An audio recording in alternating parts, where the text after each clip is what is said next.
Tetapi kalau yang salah itu rukun kauli, tak sah semayang. Rukun kauli mesti betul, tak boleh salah. Rukun kauli ada berapa dalam semayang? Ada 5. Dengar baik-baik. Pertama, takbiratul ihram. Yang kedua, Fatihah. Ketiga, tahiyat akhir. Keempat, selawat di hujung tahiyat akhir. Kelima, memberi salam. 5 ni rukun kauli. Apa makna rukun? Ma yatawaqqafu 'an sihhatus syai' wa kana juz'an minhu. Perkara yang mesti sah untuk dibuat, tak buat tidak sah ibadat. Apa makna kauli? Al-lafzu minas saut, lapah yang mengeluarkan suara. Maka kalau kita kata Allahu Akbar, tak boleh salah.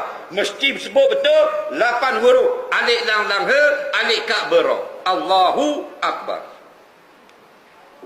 Kalau kita tukar huruf Allahu Akbar, salah. Tidak sah. Kerana ber ditukar kepada huruf te. Gitu juga kalau ber itu kita letak panjang. Allahu Akbar. Tidak sah. Kerana bila akbar jadi gendang. Akbar maha besar. Itu betul. Akbar gendang. Gendang mana? Sebelah muka besar, sebelah muka kecil. Ketak kedum, ketak kedum, ketak ketak kedum, tak tak kedum, tak tak kedum. Gendang tu. Nah, kalau akbar maknanya darah haid. Nah, ini kena jaga. Sebut molek Allahu Akbar. Nampak? Itu suruh belajar.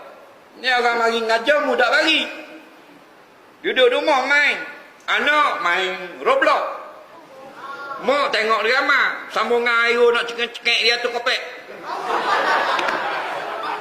Ayahlah bilik latu-latu. Kata.